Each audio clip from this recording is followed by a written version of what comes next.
जाएंगे। आप ये समझ लो कि यहाँ के किसान इस लड़ाई को जीत जाएंगे।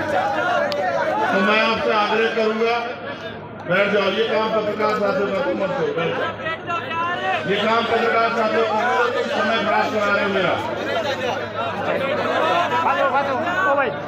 आप यहाँ के लोग बैठो, आपको देख के बिगड़ रहे हैं।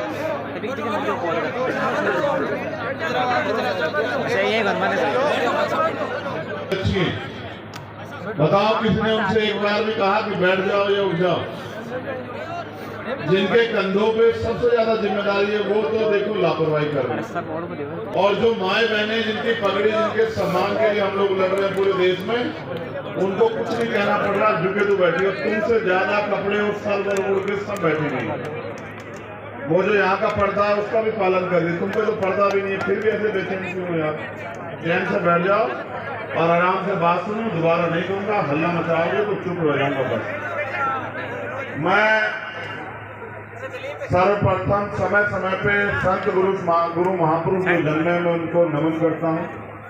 और यहाँ उपस्थित नवलगढ़ की सम्मानित जनता, क्षेत्र से आए सम्मानित लोग, हमारी माताएं बहनें, बुजुर्ग, नौजवान साथी और इस मंच पर उपस्थित हमारे भीम आर्मी आजाद समाज पार्टी के सम्मानित नेतागण, यहाँ की जो संघर्ष समिति है, आयोजक समिति है, मैं उनका भी बहुत बहुत धन्यवाद देता हूँ। भाई राजेश जोयल जी, प्रदीप चंदेल जी, गोविंद गोयल जी, रवि महोदया जी, सुनील प्रदीप रॉयल जी, बहन अलका राठी जी, जिलाध्यक्ष महिला मोर्चा। हमारे साथ सम्मानित किसान नेता आए थे दिल्ली से, कहीं पीछे रह गए हैं, भाई पुष्पेंद्र चौधरी जी, हमारे पार्टी के प्रभारी भाई सत्यपाल चौधरी जी, हमारे भीम आर्मी के प्रभारी हमारे नेता भाई अनिल भेनवाल जी, प्रोफेसर राम लखन मीणा जी जो हमारे प्रदेश के अध्यक्ष हैं, हमारे सम्मानित नेता जो मेरे साथ चल के आए भाई राज नैना चौधरी जी, अमरचंद हरसोलिया जी, मोहनलाल बैरवा जी, और इस क्षेत्र के पूर्व विधायक बहन प्रतिभा सिंह जी, और जिनके कारण मुझे आने का मौका मिला, मेरे बड़े भाई पिछले 8-10 साल से हमेशा मेरे दुख सुख के साथी रहे, हमेशा मेरे लिए अपने मन में अच्छे विचार और मेरी हर समस्या के साथ खड़े रहे। बड़े भाई राधे राम गोदारा जी का भी मैं धन्यवाद देता हूं कि उन्होंने मुझे यहाँ बुलाया। देखो, आपने मुझे तलवार भेंट की, मैं इसको इसलिए लेके आया कि आप इसको देख लो। मैं इसको मना कर रहा था अपने भाई को कि ये मुझे मत दो। इसका एक कारण है, ये आज भारत लोकतांत्रिक हो गया है। तलवार से कोई लड़ाई नहीं जीत सकते हम लोग। अगर तलवार से जीतते तो यहाँ पे बैठते थे भाई, जंग लगाने को थोड़ा दोगे तुम मुझे, समझ रहे हो? समझ रहे हो? तलवार से कोई लड़ाई नहीं जीती जा रही। भारत लोकतांत्रिक देश है, संविधान है। जिनके पास कलम की ताकत है, ये कलम उनका राज है। जिनका राज है वो कोई धरना नहीं करते। मैं यहाँ के विषय में भी बात रखूंगा, जो आज घटा उस पर भी बात रखूंगा। मैं बस आपका ध्यान आकर्षित कर रहा हूँ। आप यहाँ इसलिए बड़ी संख्या में जुटे हैं क्योंकि आपको तकलीफ है और आप चाहते हैं आपकी तकलीफ खत्म हो जाए। तकलीफ आपकी एक नहीं है, आपकी तकलीफ कई। मैं आपको वास्तविक स्थिति पर लेके आता हूँ। 14 अगस्त 1947 को भारत गुलाम था। 15 अगस्त 1947 को भारत आजाद हुआ। लेकिन इस देश के किसान, कमेरे और वंचित वर्गों को, महिलाओं को अधिकार नहीं मिले। अधिकार मिले जब 26 जनवरी 1950 को बाबा साहब अंबेडकर द्वारा लिखित संविधान इस देश में लागू हुआ। तब इस देश के वंचित वर्ग के लोगों को जानवरों के जीवन से इंसानों के जैसा जीवन जीने का अवसर मिला। अगर देश के प्रथम प्रधानमंत्री आजाद भारत के बेटी को भी प्रधानमंत्री बनने का मौका मिला तो वो बाबा साहब अम्बेडकर के संविधान की वजह से मिला।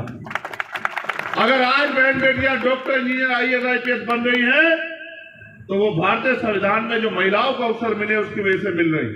और आज अगर हमारी बहनें विधायक, मंत्री, मुख्यमंत्री, प्रधानमंत्री, राष्ट्रपति बनी है आज एक वंचित वर्ग की महिला, तो ये भी बाबा साहब डॉक्टर भीमराव अम्बेडकर के संविधान की वजह से हो रखा है।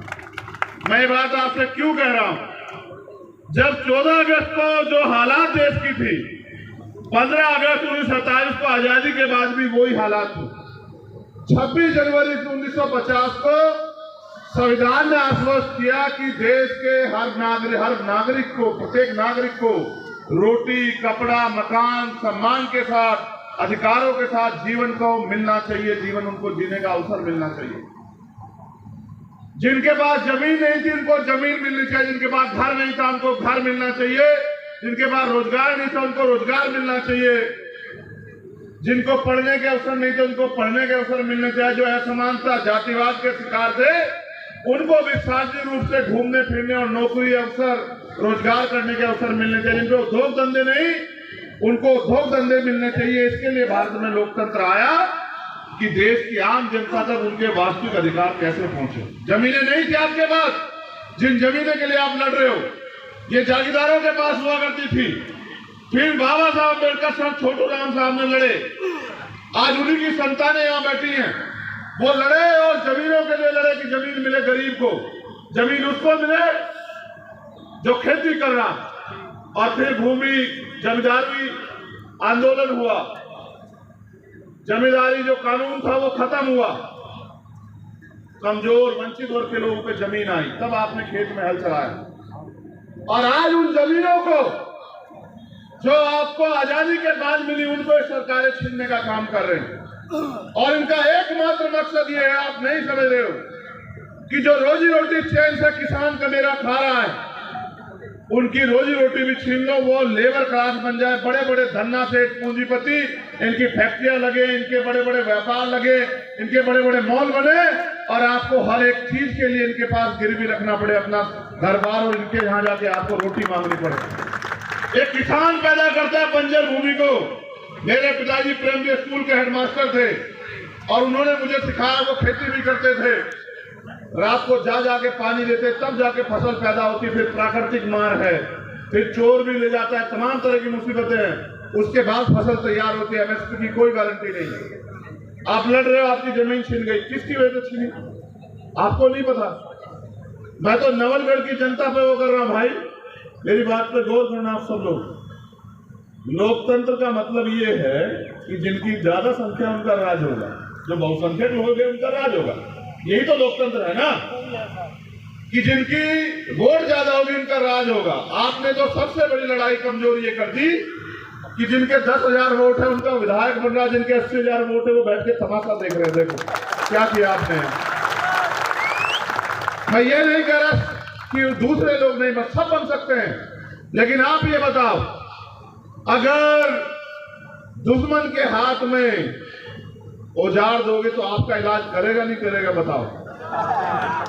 अब आज उसी के लिए तो परेशान हूं मैं वापिस आता हूं। मैं जब आ रहा था, हमारे साथी यहां से भी कह रहे थे, साथी हमारे बड़ी अच्छी बात की उन्होंने, ये कह देंगे कि संविधान बाबा साहब ने नहीं लिखा है। संविधान तो क्या नाम बताया उनका, ए भैया छोड़ो, वीरवार मत बताओ, सुनो, बाबा साहब अम्बेडकर की औलादे जिंदा हैं। वो कायर था, इतिहास नहीं भूगोल भी बदल देंगे, भूगोल। ऐसे गुंडे मवाली बहुत देखे हमने, समझ रहे हो। हमारा मन नहीं था जाने का वहां, तुम्हें सच बता रहे हैं। हम किसान कमेरे की औलादे, हमारा मन नहीं था वहां जाने का, इसलिए जाने का मन नहीं था। आपके बीच में आने का मन था, वरना भाई लोग यहाँ बैठे हैं, अगर जाने का मन होता तो वो क्या वो डंपर वंपर लगाए थे, वो डंपर वंपर पलट के जाती थी आर्मी। आप जानते नहीं किसान यहाँ जो बैठे वो जानते। मैंने कहा कि रुक जाओ, तुम्हें लगता है कि हम आजाद हैं, है या नहीं है? तुम्हें लगता है ये डंपर रोक लेंगे क्या हमें? सुनो, हम यहाँ आए क्यों हैं, हमारा असल मकसद वो नहीं है। भाई ने बताया जब मेरी बात की शुरुआत कर रहे थे कि मैं माल्यार्पण का विरोध नहीं, मैं माल्यार्पण का विरोध नहीं करता, मैं माला पहनने का विरोध करता हूँ। माल्यार्पण तो मैं अपने महापुरुषों को करता हूँ, इसलिए करता हूँ, उनका कर्ज है हमारे ऊपर, उन्होंने हमारे लिए बलिदान दिया है, वो हमारे लिए लड़े, संघर्ष किया, एक एक अधिकार के लिए जो आंदोलन किया, लाठियां खाई। हम क्रांतिकारियों के बच्चे हैं, हमें इस बात पे फख्र है इस देश में, किसान के मेरे को औलादे हैं। लेकिन मैं माला इसलिए नहीं पहनता कि जिनके समाज के लोग यहाँ, जैसा भाई ने एक स्पीच में बताया कि बहनों को खींचा गया, उनको पीटा गया, गाड़ियों में भरा गया, ये लड़ाई यहीं नहीं चल रही है, देश में वहां देखो आप जंतर मंतर पे क्या हुआ, पहलवान बेटियों के साथ किस तरह का अन्याय किया गया, देखा आपने। कल हरियाणा में किसानों के साथ किस तरह का अन्याय किया गया, वहां के नेता सारे उठा के बंद कर दिए, किस तरह पीटा गया, एक किसान शहीद हो गया। आपको लगता है मांगने से अधिकार मिल जाएंगे? अब तक आपकी समझ में नहीं आया कि अधिकार कैसे मिलेंगे। अधिकार छीनने पड़ते हैं, छीनने, और छीनने के लिए दम चाहिए। आप समय तय कर लो, जो सीनियर कमेटी के लोगों मैं अपनी तरफ से आदेश नहीं देता हूं, मैं आंदोलन में आपकी मदद करने के लिए आया, उसके ठगड़ी मांगने नहीं आया कि मैं इस आंदोलन का को आगे बढ़ाना चाहता हूं। आप जो तय करो, हमारे सीनियर साथी यहाँ हैं, अगर आप तय कर दोगे तो इस फैक्ट्री में एक दिन काम नहीं होगा, मेरा आपसे वादा, ताला लगा देंगे। हमारी जमीन आपको नहीं पता,